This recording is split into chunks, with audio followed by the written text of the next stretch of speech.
Hello' guys, good evening. আজি মই এটা পনীৰৰ ৰেচিপি আপোনালোকলৈ আগবঢ়ালোঁ।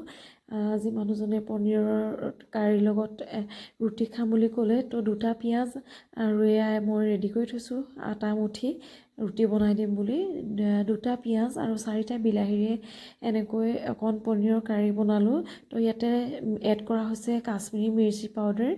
তাৰপৰা এইটো বিলাহীটোৱে পিঁয়াজে প্ৰেছ কৰি অকণমান শুকাই নোযোৱালৈকে লৰাই থাকিলোঁ। আপোনালোকেও এইটো সহজতেই বনাই খাব পাৰিব। আপোনাৰ অলপ শুকাই নোযোৱালৈকে লৰাই থাকিব কেৰাহীত, আৰু অকণমান মই জিৰা পাউডাৰ এড কৰিছোঁ। এড কৰাৰ পিছত লৰাই থাকি ইয়াতে আপোনালোকক দেখাই দিছোঁ যে ছানৰাইজৰ হয় জিৰা আৰু কাশ্মীৰী মিৰ্চা পাউডাৰ, অকণমান কালাৰৰ কাৰণে দিয়া হয়। তো এনেধৰণে লৰাই থাকি অলপ নুশুকাই যোৱালৈকে অলপ চিমত দি পেলাই লৰাই পেলাই পেষ্টটো অলপ শুকাই যোৱালৈকে ৰখা হয় কেৰাহীখনত। তাৰপৰা পনীৰটো ৰেডি কৰি লোৱা হৈছে। পনীৰটো এনেদৰে ৰেডি কৰি পৰা তাত এড কৰি দিম এতিয়া। ইয়াত বিশেষ অন্য একো প্ৰয়োজন হোৱা নাই। 2টা পিঁয়াজ আৰু মাত্ৰ 4টা বিলাহীৰ পেষ্ট লোৱা হৈছে, আৰু তাতে আপোনাৰ বাটাৰ এচামুচ প্ৰয়োজন হয়। বাটাৰ চামুচেৰে সৈতে আপোনাৰ এই মিশ্ৰণটো বনাই এনেদৰে ৰখা হৈছে।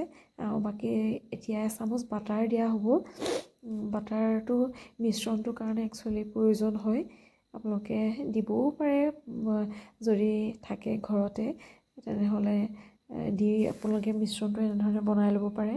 আৰু এটা পিঁয়াজ এটা মই অলপ চিলি চিলিকৈ এনেকৈ কাটি 3 টুকুৰা কৰি ৰাখি চিলি চিলিকৈ এৰুৱাই দি তাতে সেই মিশ্ৰণত অলপ শুকাই যোৱাৰ পিছত তাতে এড কৰি দিম এতিয়া।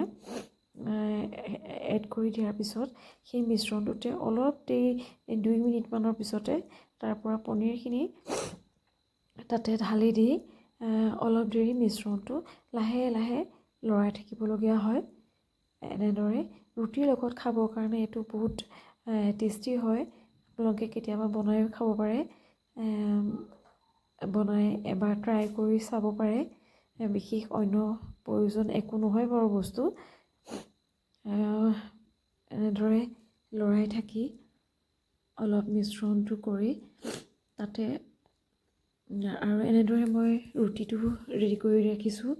গৰমে গৰমে তেওঁ খাম বুলি ক'লে, আৰু এনেধৰণে পনীৰটো অলপ মই শুকাই যোৱালৈকে ৰাখিলোঁ। তাতে তাৰপিছতে মই কৰ্ণফ্ল'ৰ এচামুচ ব্যৱহাৰ কৰিছোঁ। অলপ কাপত এড কৰি ল'লোঁ পানীৰ লগত।